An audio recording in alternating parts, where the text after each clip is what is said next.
கர்த்தருடைய பரிசுத்த நாமத்துக்கு ஸ்தோத்திரம். கர்த்தர் இந்த நாளில் நீ சாட்சியாக நிறுத்தினதுக்காக கர்த்தருக்கு நன்றி. எனக்கு ஒரு பொண்ணு இருக்குங்க. பாப்பா பேர் வந்து பெனி. ஒரு 13 வயசுன்னு நினைக்கிறேங்க. இப்போ வந்து 11th படிக்கிறா. அப்படி 13 வயசில் திடீர்னு ஒரு அலர்ஜி மாதிரி வந்துருச்சுங்க.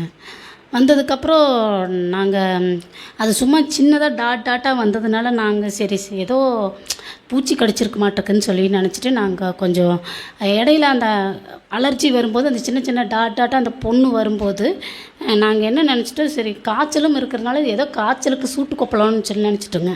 அப்புறம் நாங்கள் காய்ச்சலுக்கே பார்த்துட்டு இருந்தோம். காய்ச்சலும் வந்து ரொம்ப அதிகமாக வந்து இருந்தது. நாங்கள் காய்ச்சலுக்கும் வந்து ஹாஸ்பிட்டல் போயிட்டும் வந்துட்டும் இருந்தோம். ஆனால் அந்த காய்ச்சலுக்கு பார்க்க இந்த அலர்ஜி ரொம்ப அதிகமாக ஆரம்பிச்சிருச்சு. அப்புறம் ரொம்ப முகமெல்லாம் ரொம்ப ஒரு மாதிரி அதை பார்க்கவே முடியாதுங்க. அக்கா எங்களுக்கு நல்லா தெரியும். நான் இந்த போன வருஷத்துக்கு முன்னாடி அதுக்கு முந்தின வருஷம் நான் இங்கே வந்திருக்கிறேங்க.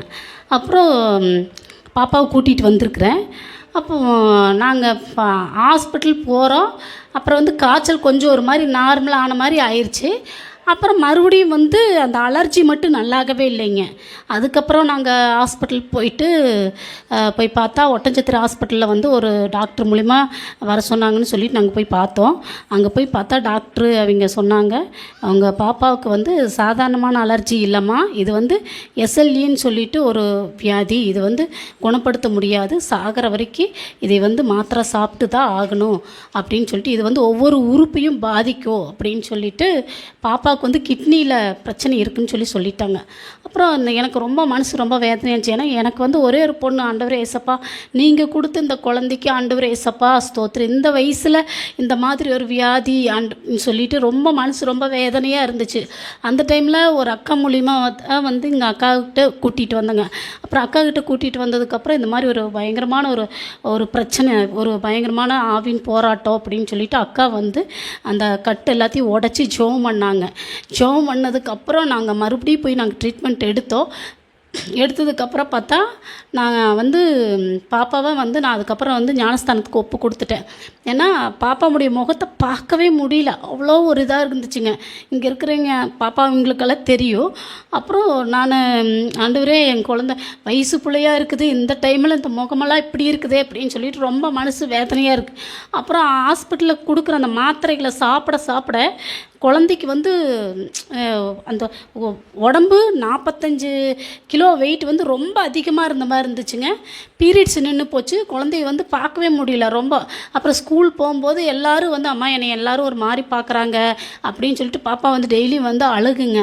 சாப்பிட முடியாது, அவள் சாப்பிடாதனால நானே என்னால் சாப்பிட முடியாதுங்க. அப்புறம் அந்த மாத்திரையவே சாப்பிட்டு நம்மளுக்கு எந்த பிரயோஜனம் இல்லையே அப்படின்னு சொல்லிட்டு எனக்கு மனசில் ரொம்ப வேதனையாக இருக்கும்போது அப்போ எனக்கு ஒரு உணர்வு வந்துச்சு.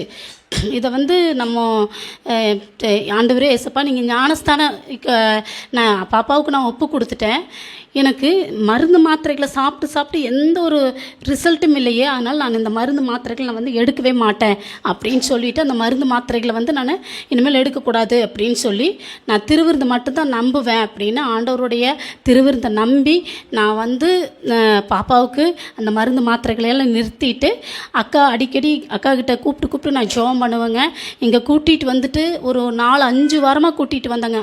கர்த்தருடைய பெரிதான கிருபையில் நான் எல்லா மாத்திரையும் நிறுத்திட்டேன். பாப்பா ஃபுல்லாக எல்லாமே நார்மலாக ஆயிடுச்சுங்க. டாக்டரு சொன்னாங்க, உங்கள் பொண்ணு வந்து பிழைக்காதுன்னு சொன்னாங்க. அந்த டாக்டர் மறுபடியும் வந்து செக் பண்ணி பார்த்துட்டு சொன்னாங்க, நீங்கள் எங்கே போய் பார்த்தீங்க, என்ன கொடுத்தீங்க, ஏதாவது வேறு ட்ரீட்மெண்ட் கொடுத்தீங்களா அப்படின்னு சொல்லி எங்களை கேட்டாங்க. நான் எந்த ட்ரீட்மெண்ட்டும் கொடுக்கலைங்க அப்படின்னு சொன்னேங்க. அதுக்கப்புறம் ஆண்டவருடைய திருவிருந்த அந்த ரத்தம் எங்களுக்காக இவங்களாம் ஜெபம் பண்ணாங்க. ஆண்டவருக்கு நன்றி. ஜெபிச்ச ஒவ்வொருவருக்கும் நன்றி. ஆண்டவர் என் பாப்பாவுக்கு மறுஜீவனை கொடுத்துருக்குறாரு. அதுக்காக கோடி கோடி ஸ்தோத்திரம். நன்றி. தேங்க்யூ.